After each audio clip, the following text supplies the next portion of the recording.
이 새끼 너 뭘 속이고 있어. 다 좋았잖아. 싸대기 때리는 거 있고.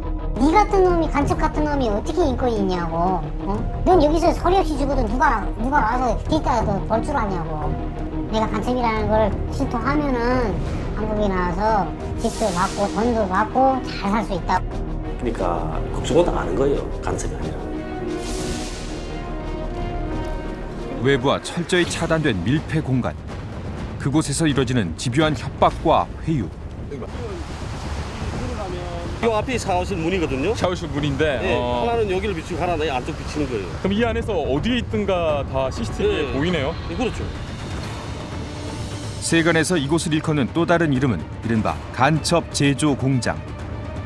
길게는 수개월 독방에 감금된 후 생각마저 통제된 채 삶이 뒤바뀐 사람들.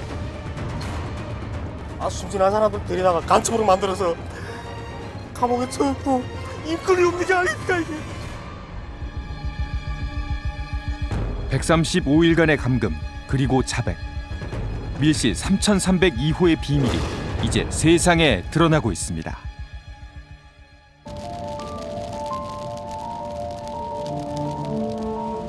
그날 홍강철 씨는 살아남기 위해 거짓말을 할 수밖에 없었다고 합니다. 그리고 수년째 그는 진실을 밝히기 위해 싸우고 있습니다. 2013년 8월 16일부터 2014년 2월 11일 거죠. 어떻게 날짜까지 정확히 기억하십니까? 이게 잊지 못할 날짜죠, 그 날짜는. 평생 잊혀질 것 같지 않아. 경기도 야산에 위치한 한 건물. 네, 맞습니다. 수풀에 가려진 시설의 규모는 상당했습니다. 여기가 다 막혀 있네요. 거대한 외벽과 철조망으로 둘러싸인 이곳에서 홍강철 씨는 약 반년 동안 24시간 감시를 받으며 생활했다고 합니다. 있는데 건드려 보면 거기는 저는 여기 있는데요. 외부인의 접근조차 허락하지 않은 곳. 철조망 너머엔 대체 무슨 일이 있는 걸까? 이게 산 속에 있는 건물이에요, 보니까. 지금 보니까 내비게이션상에서도 안 나오는 거죠, 지금.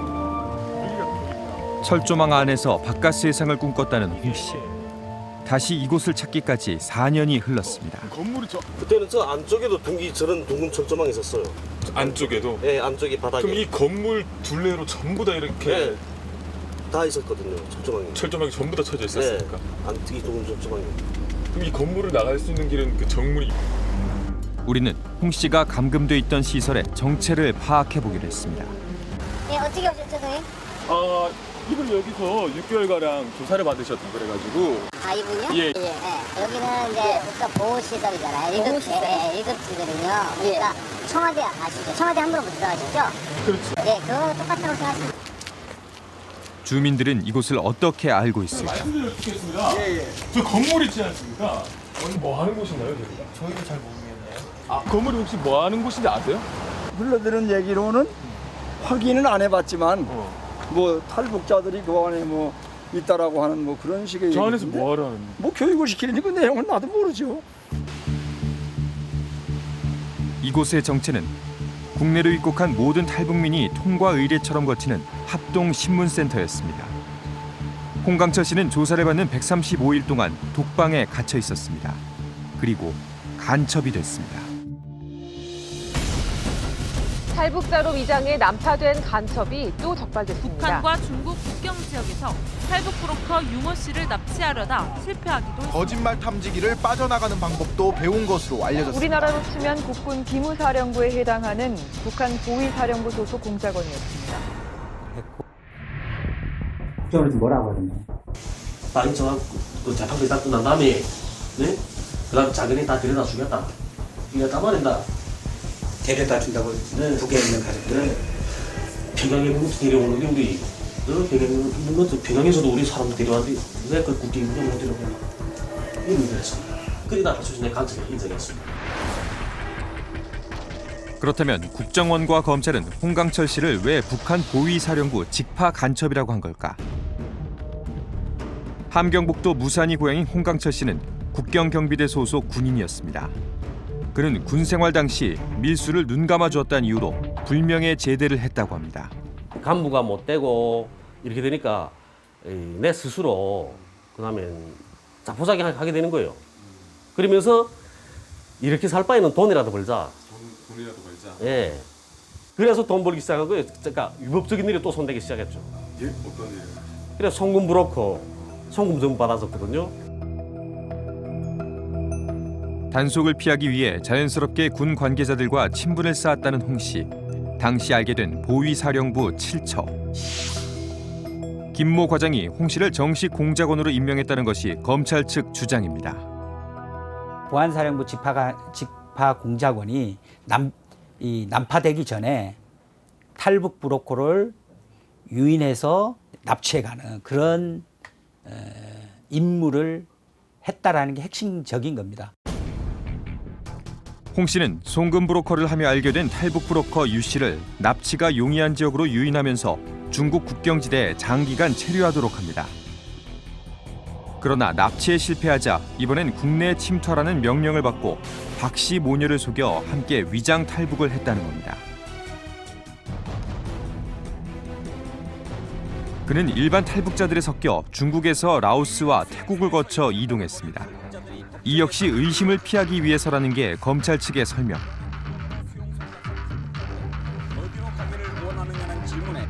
2013년 국내 입국 후 합동신문센터에서 조사를 받은 홍 씨. 그의 진술엔 탈북 동기 등 석연찮은 점이 있었습니다. 이후 집중신문을 봤던 그가 직파 간첩임을 실토했단 겁니다. 하지만 홍강철 씨는 이 모든 것이 허위 자백이라고 주장했습니다. 1심에 이어 2016년 2심에서도 홍 씨에게 무죄를 선고합니다. 과연 그는 진짜 간첩이 맞을까? 아주 순진한 사람들 데리다가 간첩으로 만들어서 감옥에 처했고 이렇게 하면 이게 인권이 없는 게 아닙니까 이게. 내 하도 변호사님들 만났으니까 이렇게 내 무죄 밝히고 나왔지. 그렇지 않으면 내 밝히지 못했을 텐데 그냥 저 아내들이가 감옥에서 내 썩고 말았겠지 말입니다. 우리는 국정원이 밝힌 홍강철 씨의 간첩 혐의와 관련해 검찰 수사 기록을 입수했습니다.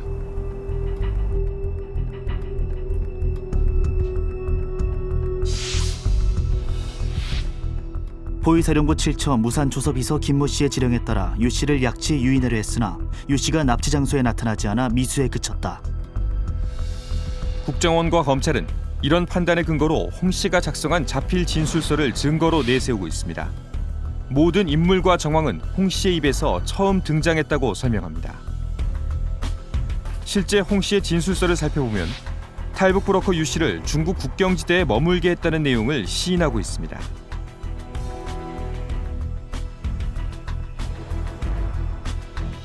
홍강철 씨는 정말 간첩일까?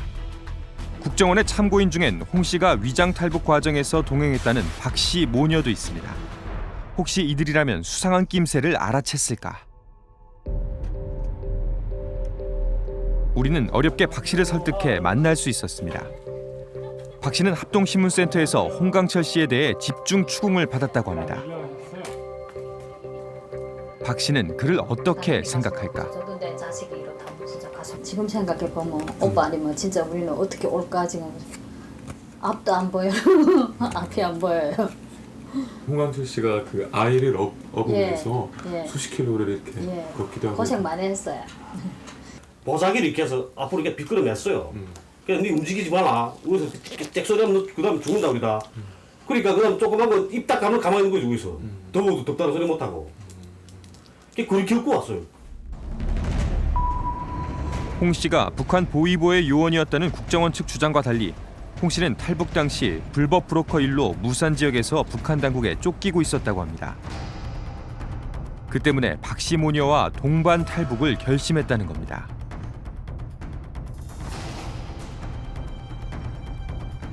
홍 씨는 국경지대인 무산에서 굳이 수백 킬로미터를 돌아 간삼봉에서 국경을 넘었습니다. 이를 두고 국정원과 검찰은 홍 씨가 브로커 유 씨를 유인하기 위해 도강 장소를 바꿨다고 주장합니다.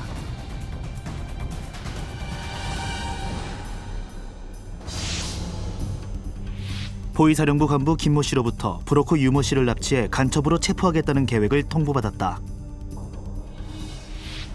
무산군 남춘 지역으로 도강하여 만나자는 연락을 받았음에도 약속 장소에 나가지 않거나 국경 경비대를 핑계 삼아 유모 씨를 북중 국경 지역에서 장기간 체류하도록 했다.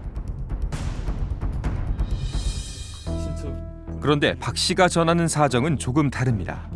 애초 약속했던 무산 국경 경비대가 말을 바꿔 어쩔 수 없었다는 것. 승인까지 했어요. 넘어주겠다 이래가지고 그럼 어느 저녁 며칠까지 뭐 넘자 이렇게 다 계획 짜고 밥상 차려놓고 일이 잘 되라고 지금 계란까지 까먹으면서 우리가 그랬거든요. 다시 돌아와가지고 못 가겠다 하는 거예요. 왜 하니까는 지금 밖에 안전원들이 쫙 알렸다 이렇게 말을 하더라고요. 우리 그 친척분이 또 다른 데를 연결해 준 거예요. 야, 그쪽으로 가지 말고 대흥당 우봉 쪽으로 가라 이렇게. 전화해서 알려줬죠. 네, 못 넘어간다고 거기로. 누구의 말이 맞을까? 국정원이 홍 씨를 위장 간첩으로 지목한 데엔 홍 씨에 의해 북으로 납치당할 뻔했다는 브로커 유 씨의 진술이 결정적으로 작용했습니다. 그를 찾아가 봤습니다. 그는 박 씨 모녀의 탈북을 홍 씨에게 처음 의뢰한 장본인이기도 합니다. 유 씨는 당시 홍강철 씨가 매우 수상쩍게 행동했다고 주장합니다. 근데 실제 약속 장소에는 안 나왔다는 말씀이신 거죠? 그죠? 안 나왔지요. 예. 그 전에 더벌 가게 그렇게 속혀서 국경이 몇 번 돌았어요. 예. 어디 나오래서. 예. 야, 이게 이상하다. 진짜 홍광철 씨한테 납치 위협을 좀 당하신 건가요? 저는 사실은 믿고 싶습니다. 앉아서 내가 그런 걸 많이 느꼈어요. 이게 실제 엇갈리는 진술. 그런데 우리는 취재 도중 홍 씨 일행이 첫 번째로 도강하려고 한 무산의 국경경비대원의 가족을 만날 수 있었습니다.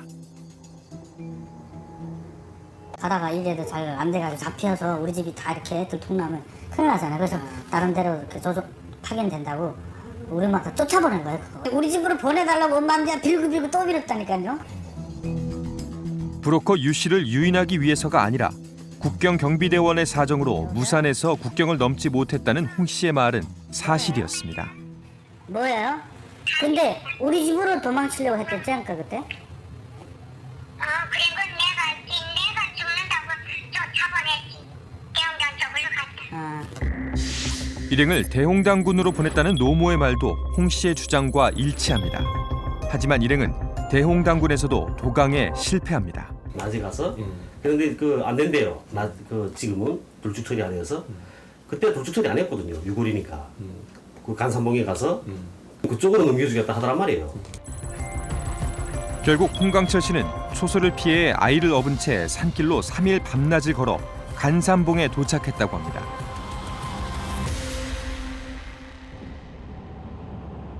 해당 경로가 브로커 유 씨를 유인하기 위한 것이었다는 국정원 측의 주장은 얼마나 신빙성이 있을까? 실제 전 보위사령부 직파 간첩을 만나봤습니다. 연선을 넘을 때는 국경경비대는 그 잠복 초소했던 것도 다 철수하고 가들 누가 가는 것도 보지도 못하고 그 길을 딱 열어준다. 연선이 안 열려서 수백 킬로 연선을 따라서 계속 이동하고 아이를 업고 하는 거는 보위부 직파 간첩. 네, 그건 절대 직파 간첩이 아니에요. 공작원이라면 굳이 북한 내에서 아이를 업고 수백 킬로미터를 이동해가며 고생을 자처할 이유가 없다는 것. 간산봉에 도착한 일행은 검찰이 또 다른 공작원으로 지목한 백 씨를 만납니다. 백 씨로부터 브로커 유 씨에게 전화해 나타나지 않은 이유를 알아보고 못 오겠다고 하면 박 씨 모녀를 데리고 다른 곳으로 떠나라는 보위부 김과장의 지시를 전달받았다. 공소장에 따르면 백 씨가 브로커 유 씨를 납치하기 위해 도강 안내원으로 위장한 또 다른 공작원이란 겁니다. 백 씨의 정체는 과연 무엇일까?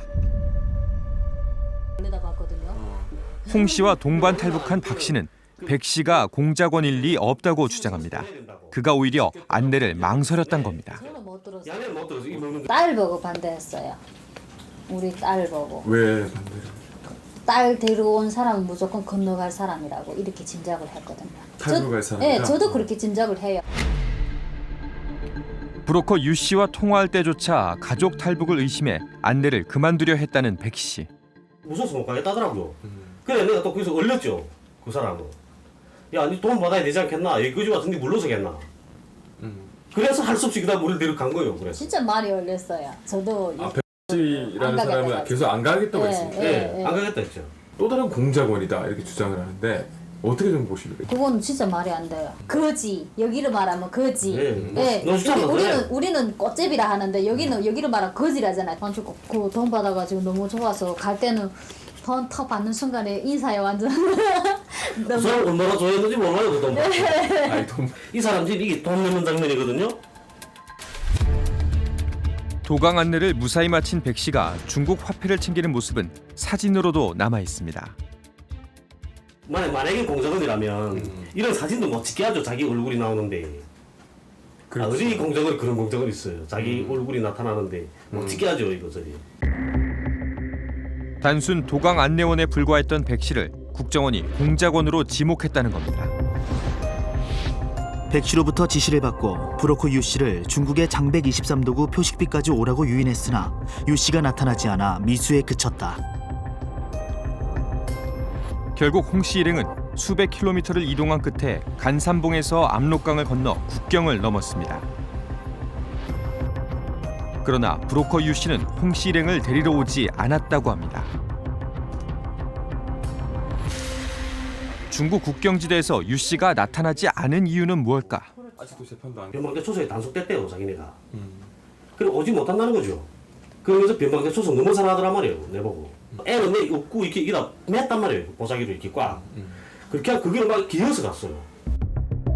체포될 경우 북한에 송환될 위험을 무릅쓰고 유 씨의 요구대로 밤새 걸어 이동한 홍 씨 일행. 거기서 다시 전화했죠. 그게 전화했는데 그냥 말없고 그저 오라는 거예요. 근데 그때 당시 날이 밝았단 말이에요, 지금. 그래서 못 가게 됐죠, 그다음에. 탈북 브로커를 납치하기 위해 장백 23도구로 유인했다는 국정원 측 주장과 달리 홍 씨는 브로커의 지시대로 3번에 걸쳐 목숨을 건 이동을 합니다. 그 험한 길을 왜 걸어서 이까지 우리를 데리고 왔겠는가? 저는 이런 생각이 자꾸 들거든요. 와, 저 사람이 어떻게 간첩이 될 수 있니?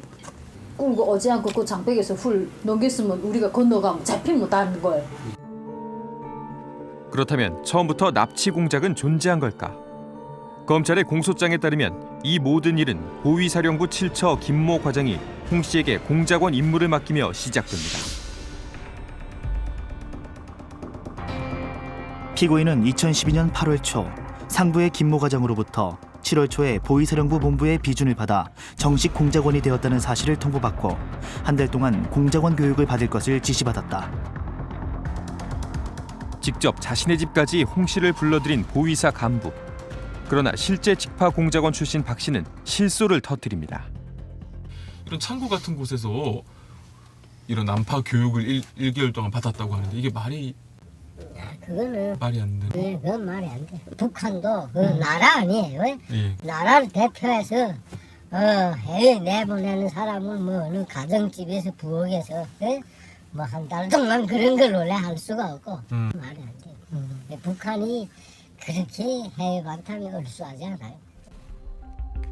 그리고 우리는 취재 도중 이 씨의 노모로부터 해당 보위사 간부의 근황을 들을 수 있었습니다. 그때 홍씨 거기 있을 때 뭐 7처 뭐 과장이랑 친하게 지냈자니까 무슨 특수훈련 같은 거 받았으니까 뭐 임무 같은 거? 응. 엄마가 과장 실제 만났었어요 그 후에? 자기는 그러고 당연한 일도 없고 그런 건 여기서 죽다 살아서 그 없기 때문에. 그럼 그 과장이 왜 죽다 살아요? 거기 텔레비에 나오고 이게 다 알지 여기서 보이사령부에서. 그분도 되게 억울해 하신다고? 예. 진짜 인물 줘서 보냈나 해서 과장 우리 위에 끌려 올라가서 죽을 뻔했대요. 처벌받고.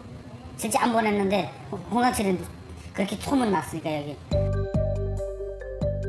국정원 측의 또 다른 증인은 납치 위협을 느꼈다고 말한 브로커 유 씨. 그는 왜 홍 씨를 의심한 걸까? 먼저 탈북한 박 씨의 어머니는 유 씨에게 딸의 탈북을 부탁한 당사자입니다. 그녀는 유 씨가 처음부터 납치를 의심한 것은 아니라고 합니다.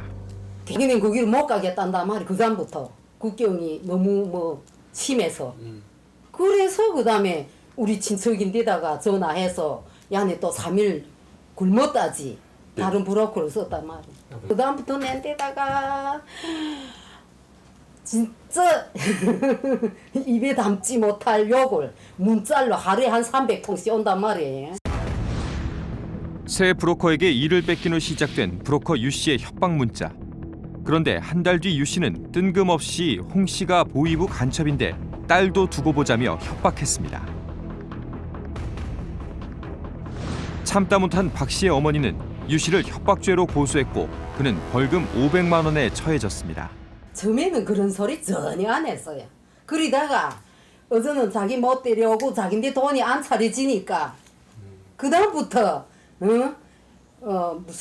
무슨 뭐 자기를 납치하려 했다는지 생뚱 같은 소리를 하고 있단 말이에요.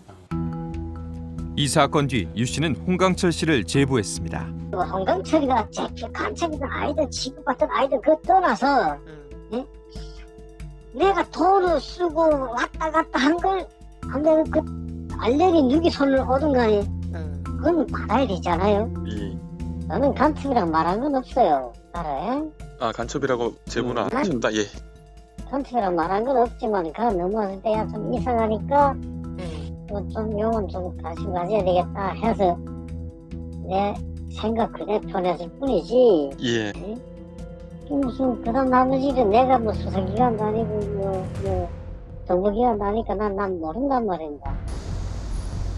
첩보를 받은 건 당시 합동신문센터에 파견된 보안과 경찰이었습니다. 대체 어디서부터 단추가 잘못 끼워진 걸까? 우리는 그에게 제보의 신빙성을 확인했는지 물었습니다. 제가 어떻게 그 사람 그 첩보가 신빙성이 있는지 없는지 제가 어떻게 합니까? 저는 이제 제 임무상 이제 첩보를 입수하고 이제 제출할 임무가 있기 때문에 이제 했는데 만약에 이제 첩보에서 이제 국정을 조사를 했지 않습니까? 그렇죠. 그럼 조사가 시작되면은 자기가 간첩이 아니라면 나는 간첩이 아니다. 나는 임무를 받고 있지 않아. 그런 말을 분명하고 하면 되는데 본인이 시인을 했지 않습니까? 나는 간첩이다. 이거 반성문을 썼고 아무리 국정원에서 뭐 사람을 때리거나 그러지 않잖아요. 이제 한 가지 의혹만 남았습니다. 그는 대체 왜 자신이 간첩이라고 자백한 걸까? 홍강철 씨는 합동신문센터에서 지난 6개월 중 84일을 밀실에 감금돼 집중 신문을 받았습니다. 이 앞이 샤워실 문이거든요. 샤워실 문인데 네, 하나는 여기를 비치고 하나는 안쪽 비치는 거예요. 그럼 이 안에서 어디에 있든가 다 CCTV에 보이네요. 네, 그렇죠.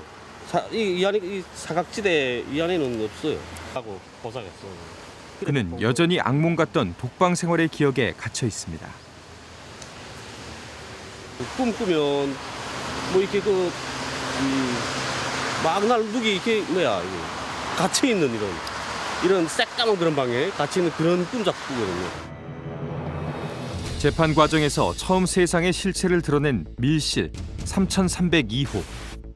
홍 씨는 24시간 작동하는 CCTV로 화장실에서조차 유리창을 통해 감시당했다고 합니다.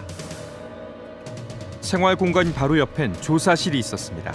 조사 과정은 누군가 늘 지켜봤습니다.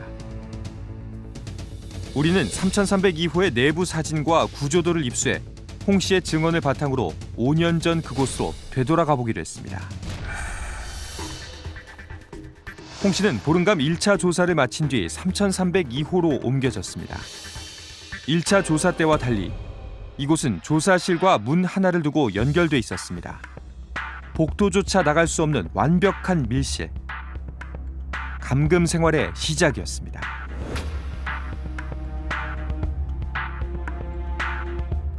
그렇다면 그는 왜 브로커 유 씨를 납치하려 했다는 거짓말까지 하면서 스스로 간첩이 되길 자처한 걸까? 우리는 검증을 위해 홍 씨와 함께 3302호 세트를 둘러봤습니다. 조심스럽게 방으로 걸음을 옮기는 홍 씨. 악몽 속에 등장하는 밀실은 어떤 모습일까? 이 유리가 좀 컸던 것 같아요. 이보다. 예, 더 컸어요. 이렇게 해서 좀 크고 저쪽에는 CCTV가 또 이 안에 비치거든요. 24시간 감시받는 공간. 그가 가장 힘든 건 타인의 시선이었다고 합니다. 사람 계속 의식하고 있으니까 누가 나를 본다는 거 의식하고 있으니까 오줌도 참고 소변 나와도 참고 이러고 그러다 나니까 그때는 이 오줌도 잘 못 썼어요. 전문가는 만약 홍 씨가 허위 자백을 했다면 텅 빈 공간처럼 보이는 밀실에 그 비밀이 숨겨져 있다고 말합니다. 갇혀 있는 사람이 시계를 보게 되면 무슨 생각을 하게 되냐면 자기의 어떤 이 시간이 통제되고 있다는 생각을 하게 됩니다.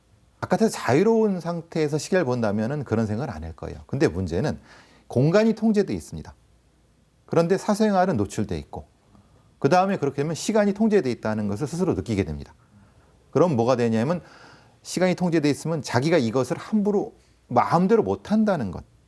그래서 생각이 통제되는 그런 메커니즘으로 이 공간이 구성되어 있습니다. 특히 조사실과 생활실이 문 하나로 이어져 있다는 것만으로도 엄청난 심리적 압박을 가할 수 있다고 전문가는 설명합니다. 생활 공간과 이 조사실이 바로 붙어 있어 갖고 잠을 자더라도 내가 언제 조사받을지 모른다고 하는 어떤 일종의 강박증 같은 것이 느껴질 수 있을 정도의 공간입니다. 근데 조금 지나면 이 날카로운 상황이 날카로움이 떨어집니다. 1주, 2주 지나면. 그 다음에 뭐가 되냐면 될 대로 되라. 마음대로 하십시오. 이렇게 됩니다. 그러니까 포기하게 만드는 공간이 바로 이 공간입니다. 저쪽에 CCTV가 국정원 조사관 외에는 인간관계조차 통제됐습니다. 복도라도 나가거든요. 그러면 세상과 단절됐다는 그런 생각이 그다지 좀 없었는데 이 안에 척 들어오니까 그다음엔 아 이거 이제는 못 나가겠구나 하는 생각 들더라고요. 근데 이런 벽지에 이게 뜯었더라고요. 벽지를 예. 손으로 누군가가 예, 밤색 벽지를 뜯어서 거기다가 글을 썼더란 말이에요. 뭐라고? 꼭 살아서 나가자고. 나도 그래서 나도 거기다 댓글로 나도 날짜 표시했어요. 나도 계속 이렇게 오늘 또 하루 지났구나 이렇게 하면서. 도무지 끝이 보이지 않던 독방 생활. 합동신문센터에서 독방을 거친 탈북민들은 기간에 상관없이 대부분 공포를 느꼈다고 호소합니다. 창문 내다보고 나는 이게 어떻게 대작이지? 나를 왜 이렇게 가다 놓지? 다른 사람도 일주일 같이인가? 막 이런 생각. 또 한 달 들어갈 때 일주일 조사를 안 하더라니까요. 그러니까 막 완전 아예 고문을 하지 왜 이런 사람은 심리를 건드리는가 이런 생각이 들더라고요. 일주일 동안 있는데 이게 10년 잡아두면 어떡하지? 막 이런 생각이 막 드는데. 독방에서 이들에게 주어진 것은 하얀 백지와 볼펜뿐이었습니다.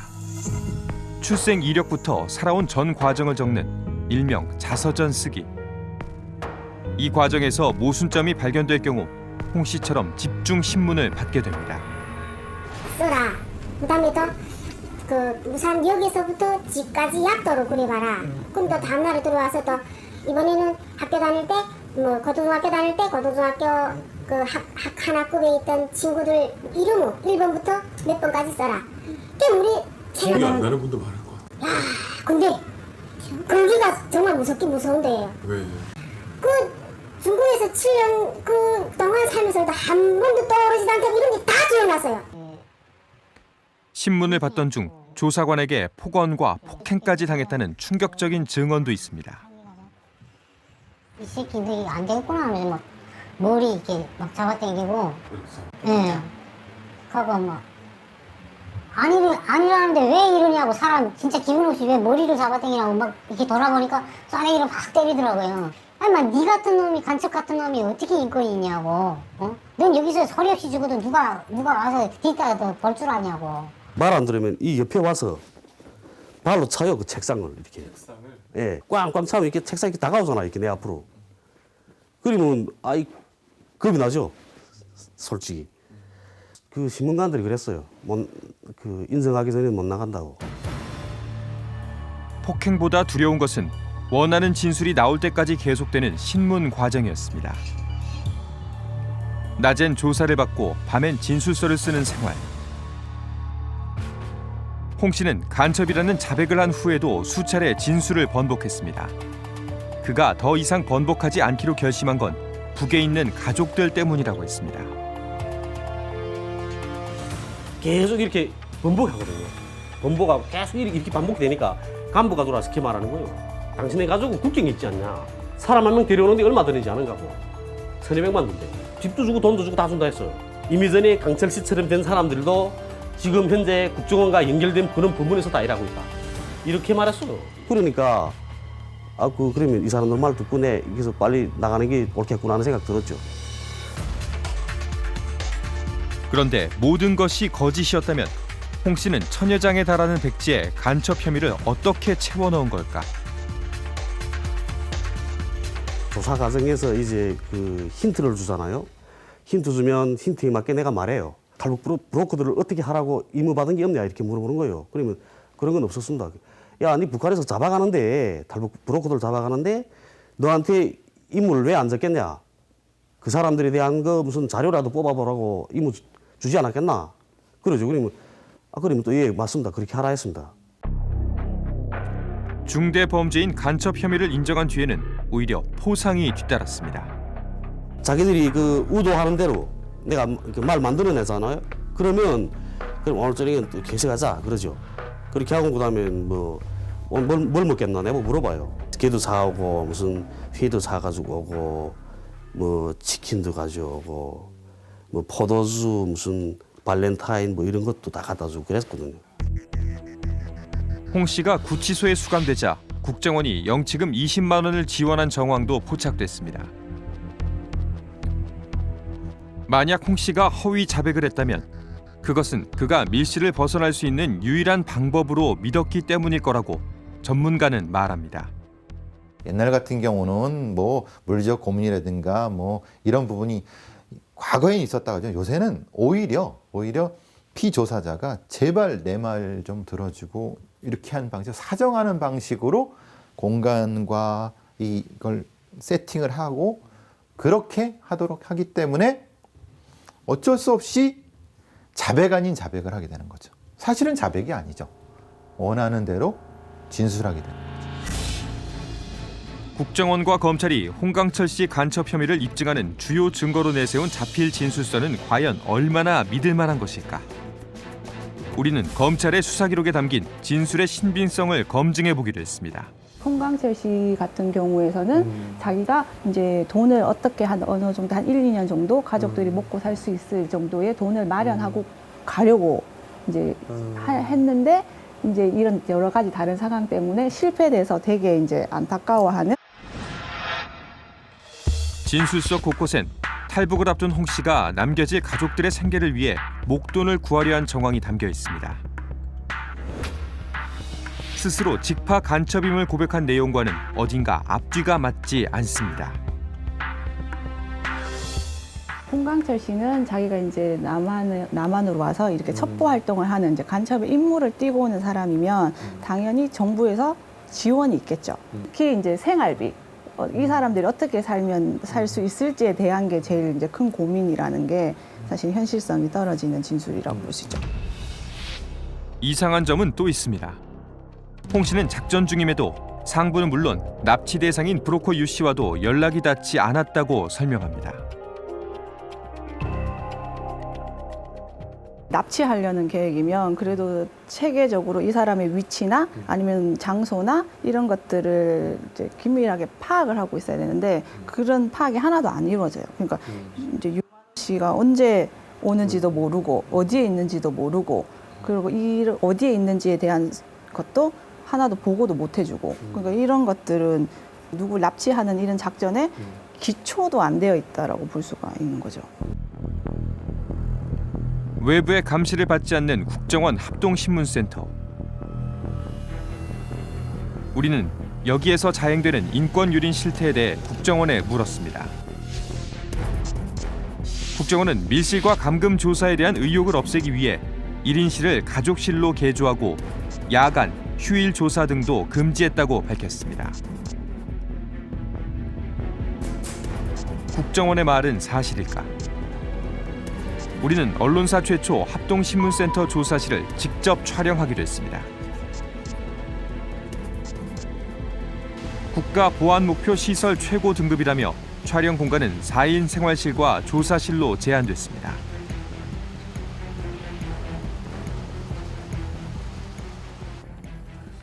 국정원은 공식적으로 1인실을 폐지했다고 설명했습니다. 밀실 3302호 역시 폐쇄했다며 공개를 거부했습니다. 생활동은 4인 기준, CCTV 녹화도 하지 않는다는 입장입니다. 눈에 띄게 달라진 곳은 전면 유리창이 있던 화장실. 방 안에 화장실이 있던 것은 동일하지만 비판을 의식한 듯 불투명 유리로 바꿨습니다. 화장실인데요. 이렇게 세면 화장실 어디에도 CCTV가 없는 상태이고요. 밖에서 볼 수 없도록 이렇게 반투명으로, 전체를 반투명으로. 조사실은 촬영이 제한된 복도를 따라 이동했습니다. 관찰실을 없애고 조사실의 규모는 작아졌습니다. 특히 재판 과정에서 90일이 지나 영상이 삭제됐다고 설명했던 CCTV는 아예 떼어버린 상황. 그리고 과거에는 이쪽 입구 쪽에 CCTV가 달려 있었는데 이 CCTV를 떼어내서 이 안에서 어떤 일들이 있는지 녹화 자체는 이루어지지 않고 있다고 합니다. 합동신문센터의 새로운 이름은 북한 이탈주민 보호센터입니다. 과연 더 이상 밀실 감금도 간첩 조작도 이뤄지지 않는다고 장담할 수 있을까? 시설은 큰 차이. 아무리 좋은 환경이라 하더라도 이곳 자체가 함부로 들어갈 수 없는 곳이고 나올 수 없는 곳이라는 거죠. 밀폐된 시설이라는 것은 분명한 사실입니다. 합신센터에서 발생하는 여러 가지 인권 침해, 그리고 합신센터에서 만들었던 조작 간첩에 대한 어떤 여러 가지 문제들이 세상에 드러나지 않는 상황이잖아요. 이런 상황에서 무슨 잘못이 있는지도 모르는 상황에서 뭔 개선을 얘기하는 건 한계가 있죠. 우리는 취재 도중 합동신문센터가 아닌 서울의 또 다른 시설에 갇혀 조사를 받은 한 탈북 여성의 이야기를 들을 수 있었습니다. 그러니까 2011년에 입국했다고 이렇게 돼 있는데 그건 맞나요? 그거 맞죠. 2011년 맞아요. 나는 서울에 가서 조사받는 사람들은 뭐 간첩이라고 뭐 이름만 들었어요. 그런데 그게 며칠 지나서 내 이름이 나오니까 좀 이상한 느낌은 들대요. 선생님하고 같이 방 쓰셨던 분도 군인 출신이거나 뭐 그랬던 분은 아니고요? 아니에요. 대성공사라 해서 무조건 무슨 뭐 북한에서 군인 출신만 가는 거 아니에요. 그게 내 딱 보니까 그렇대요. 뜻밖에도 여성이 설명한 밀실은 서울 도심의 아파트 단지 옆에 자리하고 있었습니다. 판으로 덧대 은폐된 창문. 이곳은 합동신문센터 개소 이전 탈북민을 조사하던 중앙신문단, 일명 대성공사라 불리는 곳이었습니다. 2008년 이후 운영되지 않는 것으로 알려진 대성공사. 만약 정혜 씨의 말이 사실이라면 또 다른 밀실이 존재했던 셈입니다. 2011년 입국한 정혜 씨를 왜 이곳에서 조사한 걸까? 대성공사라는 간판도 이미 바뀌어 있는 상황. 예전에 여기서 그 탈북자분들도 조사를 하고 그렇게 했다고 얘기를 했어요. 소송을 진행을 하실 건가? 설명 대신 관계자는 취재진의 카메라에 민감하게 반응합니다. 잠시 후 현장에 출동한 경찰. 그런데 경찰조차 이곳을 잘 모른다고 설명합니다. 분명 조사를 받은 사람은 있는데 어떻게 된 일일까? 제가 나와서 이제 좀 촬영을 제안. 실랑이 끝에 담당자의 전화를 바꿔주는 관계자. 어떠한 이유 때문에 이렇게 촬영을 하고 싶으시다고 예. 간단하게 부분을 질문해서 보내주시면 저희가 그걸 확인해보고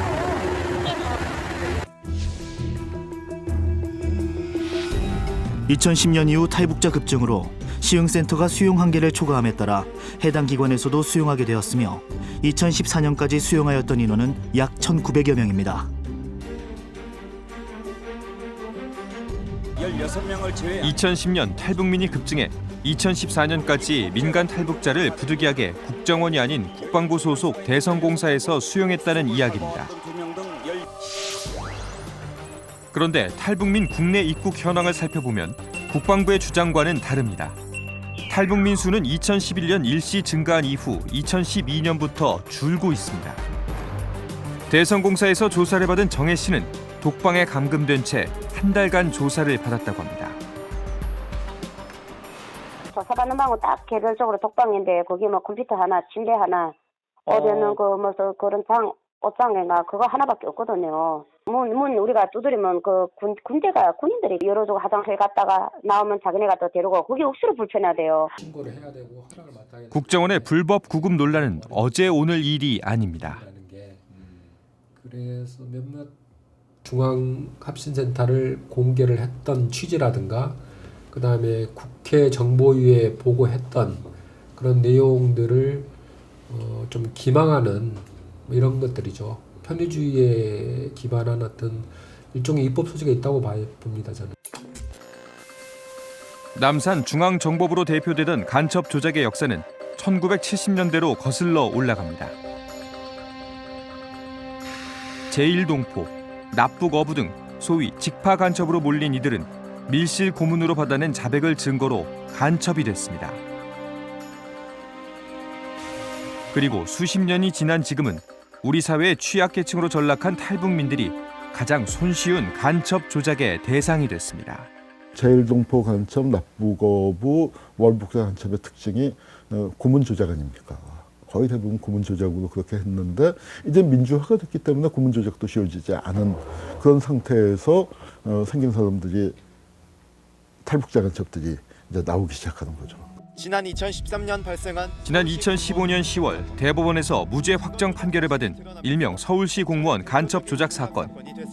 당시 유우성 씨의 여동생은 합동신문센터에서 허위 자백을 했다고 폭로했습니다.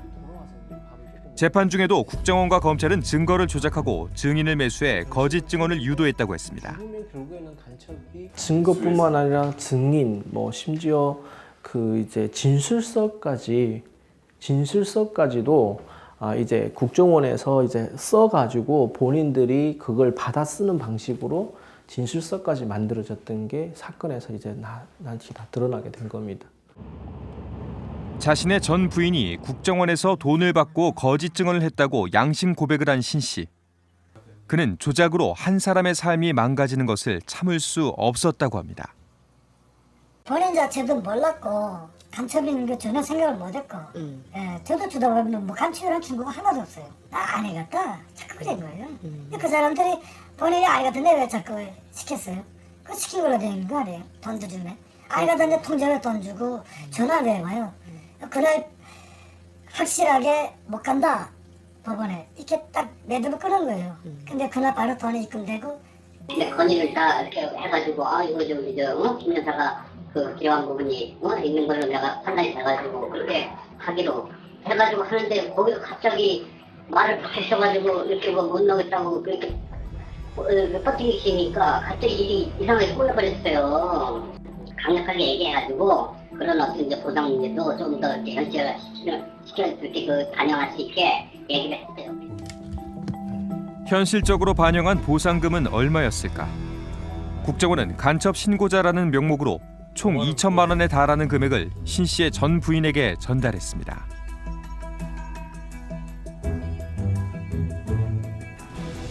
그리고 지난해 12월 민변 사무실에 한 통의 제보 편지가 도착했습니다. 발신인은 자신이 국정원 내부 관계자라고 했습니다. 위장 사무실로 압수수색 방해했다는 내용에 굉장히 구체적인 제보가 담긴 내용으로 왔었고 내용 보면 검찰에도 자기가 이미 제보를 했다 이런 식으로 내용이 돼 있었습니다. 2014년 3월 서울시 공무원 간첩 조작 사건으로 검찰이 국정원을 압수수색했을 당시 가짜 사무실을 만들고 허위 자료를 제공해 수사를 방해했다는 겁니다. 편지에는 조작에 가담한 직원들의 실명과 직급은 물론 수사 방해에 개입한 정황 등이 구체적으로 명시돼 있었습니다.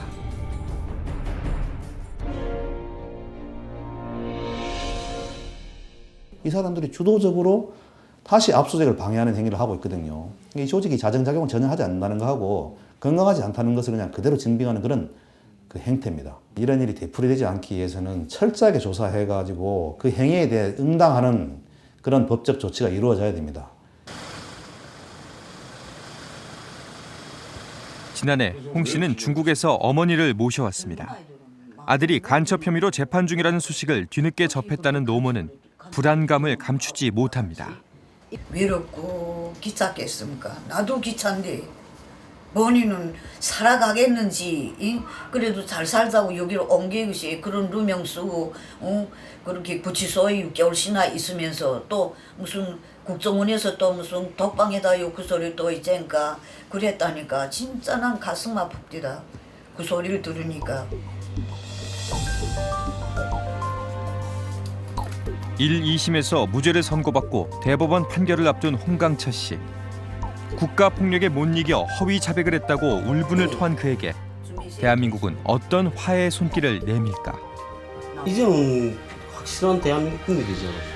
그러니까 그때는 이제는 뭐 발언권도 생기고 그렇겠다 하는 생각이 들더라고요. 간첩이라 해서 이제가 누명 씌우고 이랬을까 국정원도 사죄를 해야 되지 뭐. 그렇게 하고 그 간첩이라고 무르연 사람은 그거는 더 말할 것도 없고 어쨌든지 다 해명됐으면 또 뭐 우리도 좀 시름 넣고 여기서 행복하게 사는 길만이 생각해야지.